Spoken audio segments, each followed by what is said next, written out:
Сәлем достар, қалдарыңыз қалай? Сіздермен бірге Айдана. Біз бүгін ерекше өте үнемді қоржықтарды жасайтын боламыз. Ол үшін менің каналыма тіркеліп, қоңырауша белгісін басып кетуді ұмытпаңыз. Ең алдымен ұнға разрыхителімізді қосып араластырып аламыз, және де айранға соданы салып, әбден реакция бергенше жақсылап араластырып аламыз. Жақсылап араластырғаннан кейін қантымызды салып, қантымыз әбден ерігенше араластырып, яғни қанттың түйіршіктері қалмауы тиіс болады. Одан кейін сұйық майды құйып, тағы да араластырамыз. Әбден араластырып болғаннан кейін қолымызбен ұстап көрсек болады, яғни қанттың түйіршіктері қалмау керек. Қант түйіршіктері қалып қойса, қоржығымыздың бетінде қанттың түйіршіктері ірі-ірі болып шығып қалады. Сондықтан да қантымызды ертіп алғанша шайқауға тырысыңыздар. Одан кейін ұнымызды салып, жаймендеп, мен бірінші венчикпен араластырамын. Одан соң лопатканың көмегімен араластырып, қамырымызды илейміз.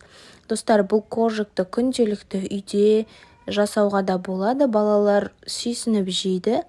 Және де сату арқылы бизнес жасасаңыздар да болады. Өте үнемді, ешқандай жұмыртқасыз және де сливочное масло дейміз, сары майсыз үнемді жасалатын қоржық түрі.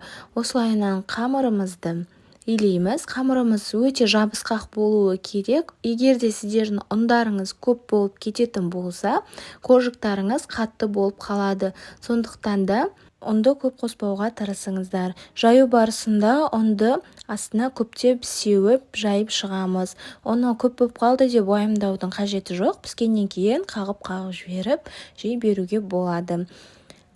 Дәл осылай ұнды екі жағына бірдей қылып жағып алып, оқтауға жайып 2 см қалыңдықта өзінің арнайы қалпымен кесіп алатын боламыз.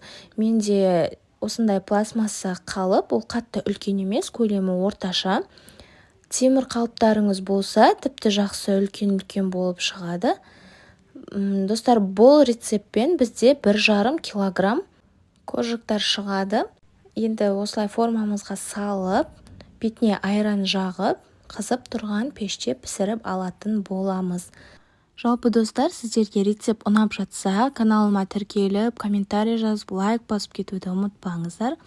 Қазақ тілінде түсірілген қазақша контентті қолдай кетіңіздер. Сонымен достар, біздің қоржықтарымыз дайын болды. Өте жұп-жұмсақ, сондай дәмі тәтті болып шығады. Жасап көріңіздер, міндетті түрде.